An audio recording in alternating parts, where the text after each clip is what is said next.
Assalomu alaykum, hurmatli tinglovchilar. Bugun siz bilan biz muloqot psixologiyasi mavzusida suhbatlashamiz. Rejalarimiz quyidagidan iborat: muloqot haqida tushuncha, nutq va uning turlari, muloqotning inson filogenetik va ontogenetik rivojlanishdagi ahamiyati, muloqot vazifalari va turlari. Muloqot odamlar o'rtasida hamkorlik, faoliyat, ehtiyojlardan yuzaga keladigan axborot almashinuvidir. Kommunikatsiya hamfikrlikda boshlaydigan ikki tomonlama axborot almashinuvi jarayoni hisoblanadi. Kooperatsiya hamkorlik faoliyatini tashkillattirish, guruh maqsadlarga erishishni ta'minlab beruvchi o'zaro ta'sir hisoblanadi. Verbal kommunikatsiya inson nutqi belgilari tizimi sifatida qo'llaniladi. Nutq faoliyati odam tomonidan ijtimoiy tarixiy tajribani o'zlashtirish va avlodlarga berish yoki kommunikatsiya o'rnatish, o'z harakatlarini rejalashtirish maqsadida tildan foydalanish jarayonidir.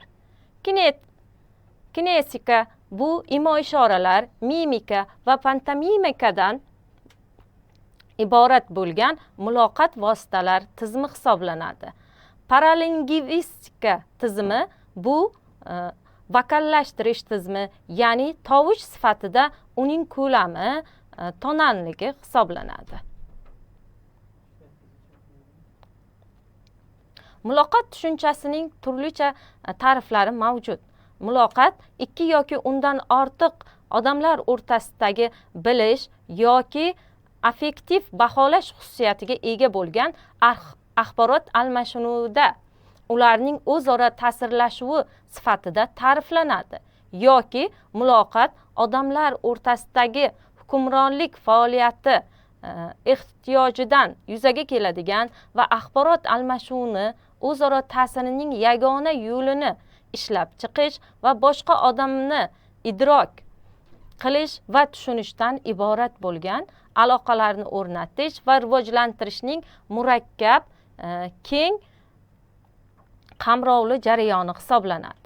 Bu muloqot tushunchasining eng to'liq va aniq ta'rifidir.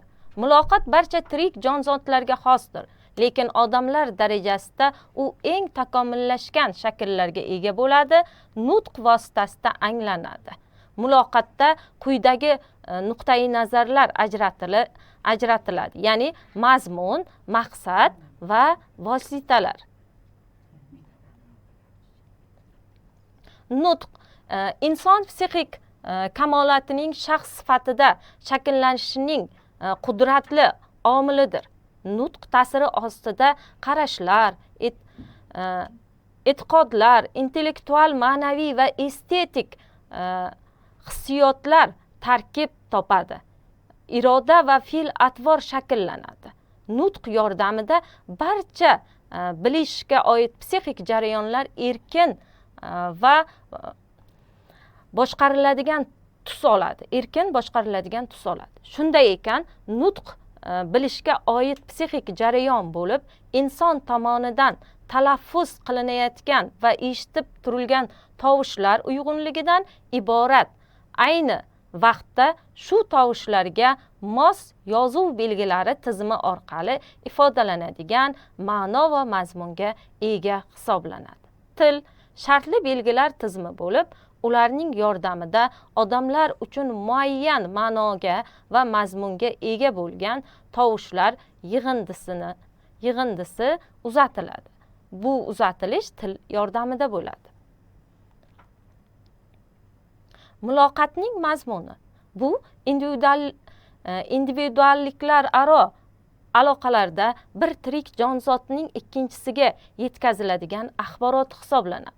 Muloqot mazmunida tirik mavjudotning ichki motivatsion yoki emotsional holati ma'lumotlar kirishi mumkin. Muloqot orqali bir tirik mavjudotdan ikkinchi tirik mavjudotga ma'lum tartibda aloqaga kirishga yo'naltiruvchi ularning emotsional holatlari, mamnunlik, shodlik, g'azab, qayg'u, hijron va shu kabilar haqidagi ma'lumotlarni o'tishi mumkin. Bunday axborot odamdan odamga yetkaziladi va shaxslararo aloqalar o'rnatish vositasi bo'lib xizmat qiladi. Muloqot vositalariga quyidagilar kiradi. Birinchisi, bu yuqorida ham ta'kidlab o'tdik, til. Til muloqot uchun qo'llaniladigan so'zlar, ifodalar va ularning muloqotda qo'llash uchun ma'noli iboralarga birlashtirish qoidalar tizimi hisoblanadi. Shuningdek, turli ko'rinish va shakllarda matnlar, chizmalar, suratlar, axborot yozish, yetkazish va saqlanishning texnik vositalari, radio, video texnika, yozuvning mexanik, magnitlik, lazerlik va boshqa shakllardagi belgilar tizimlari va yozuvdan iborat hisoblanadi. Ikkinchisiga ohang, emotsional ifodalanganlik bir xil iboraga turlicha ma'no berishga qodir hisoblanadi. Chunki aytiladigan har bir iboraning ohangi uning ma'no mazmun shaklini o'zgartirishi mumkin bo'ladi. Uchinchisi, suhbatdoshning mimikasi, gavda holati, nigohi, ibora ma'nosini kuchaytirish, to'ldirish yoki rad etishi mumkin bo'ladi. Biz bilamizki, o'sha suhbatlashadigan suhbatdoshlar o'rtasida o'zaro axborot almashinuvi jarayonida o'sha turli xil mimikalardan foydalanamiz. Misol uchun, rad etilayotganda boshni chayqash, yo bo'lmasam tasdiqlaganda boshni qimirlatish, shular misol bo'la oladi. To'rtinchisida bu imo ishoralar, ya'ni muloqot vositasi sifatida umumiy qabul qilingan, ya'ni belgilangan ma'noga ega bo'lishi yoki ekspressiv, ya'ni nutqning ifodaligini yanada oshirishi mumkin bo'ladi. Beshinchisi, suhbatdoshlar muloqotdagi masofa, madaniy, milliy an'analarga, suhbatdoshga bo'lgan ishonch darajasiga bog'liq bo'ladi. Bular o'zaro shu muloqotdagi masofa, ya'ni madaniy va milliy an'analarga misol bo'la oladigan, asrlar davomigacha bizgacha yetib keladigan o'sha muloqot jarayonlarini kiritsak bo'ladi. Til bu murakkab hosila. Istalgan til avvalo tilning leksik tarkibi deb ataluvchi ma'noda so'zlarning ma'lum tizimiga egadir. Bundan tashqari, til so'z va so'z birikmalari turli shakllarning ma'lum tizimidan iborat bo'lgan til grammatikasiga, shuningdek aniq bir tilga xos bo'lgan ma'lum tovush yoki fonetik tarkibga egadir. Til asosan har bir so'z ma'nosini mustahkamlash uchun xizmat qiladi. So'zning istalgan ma'nosini umumlashtirishni anglatadi. Masalan, slovo odam, mashina, stol va boshqalar.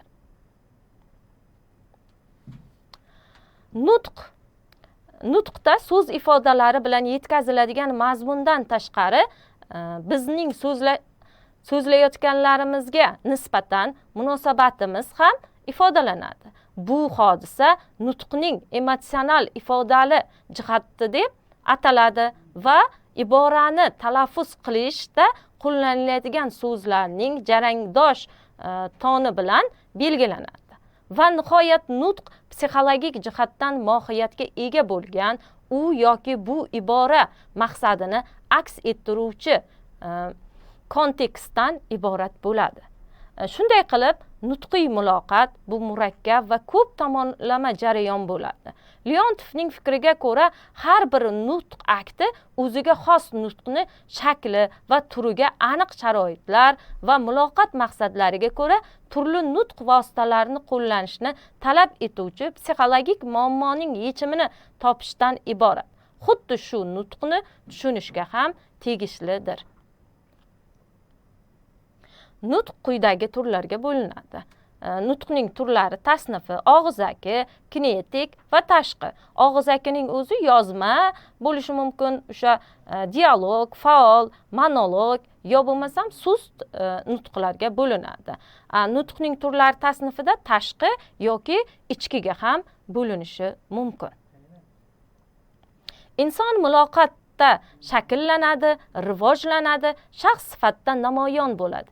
Ijtimoiy muloqotda ruhiyat taraqqiy etadi va individual o'zini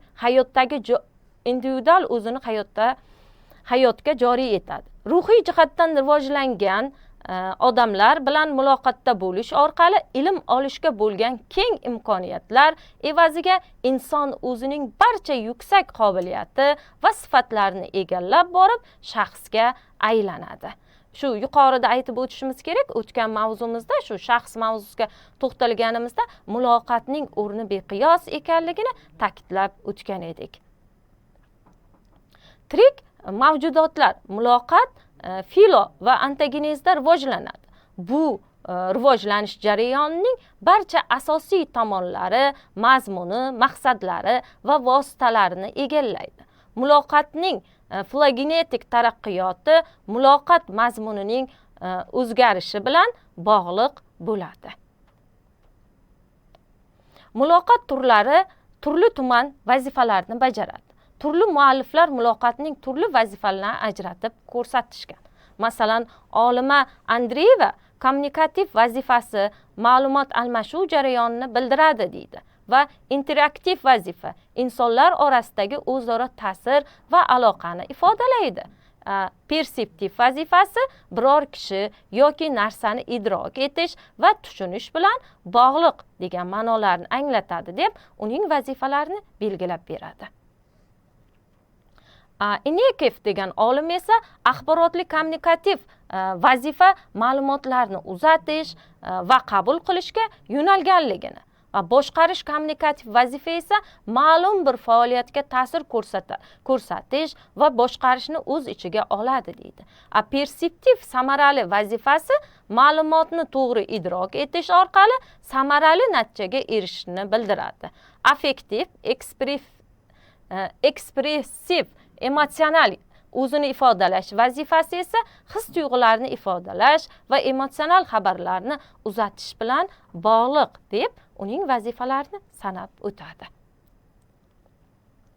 Brudniy degan olim esa quyidagi vazifalarga bo'ladi muloqotni. Ya'ni instrumental vazifa kommunikatsiyani muayyan maqsadga erishish uchun vosita sifatida ishlatishni vazifa qilib ko'rsatadi. Sindikatli vazifasiga esa insonlar orasidagi ijtimoiy aloqalar o'rnatish va mustahkamlashni anglatadi. Translyatsiya vazifasi muloqot jarayonida turli xil axborotlarni bir shakldan ikkinchi shaklga o'tkazish hisoblanadi. O'zini ifodalash vazifasi shaxsning o'zini namoyon qilishi va fikrlarni erkin bayon etishidir. Mazmun va maqsadlari va vositalariga ko'ra muloqot bir necha turlarga bo'linishi mumkin. Mazmuniga ko'ra u moddiy faoliyat, jismlar va mashg'ulotlar almashuvi. Birinchisi bu kognitiv, ya'ni bilimlar almashuvi. Ikkinchisi kognitiv, ya'ni ruhiy va jismoniy holatlar almashuvi. Motivatsion bo'lishi mumkin, xohishlar, maqsadlar, qiziqishlar, motivlar, ehtiyojlar almashuvi bu turiga kiradi. Faoliyatli bo'lishi mumkin, ya'ni harakatli, muolajalar, malakalar, ko'nikmalar almashuvi bo'lishi mumkin.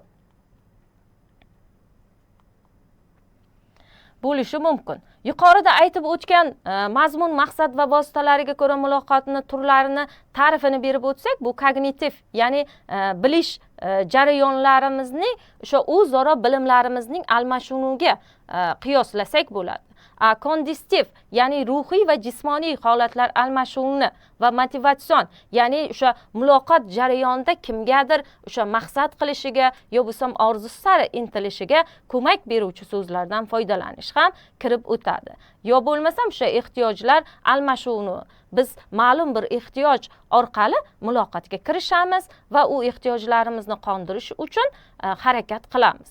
faoliyatli, ya'ni harakatlar, muolajalar. Bular o'sha psixologik konsultatsiyalarimiz ham kirishi mumkin. Chunki biz unda o'sha muolajalardan foydalanamiz. So'z orqali bemorlarga yo mijozlarga o'sha tasalli berish, yo bo'lsam hamdardlik berish, yo bo'lmasam ularni stresli vaziyatlardan olib chiqishni nazarda tutadi va shunga misol bo'la oladi. Bugungi o'sha muloqot mavzumizda to'xtalib o'tgan qisqacha fikr mulohazalarimiz shulardan iborat. E'tiboringiz uchun rahmat. Savollaringiz bo'lsa, quyidagi manzillarga yuborishingiz mumkin. Rahmat.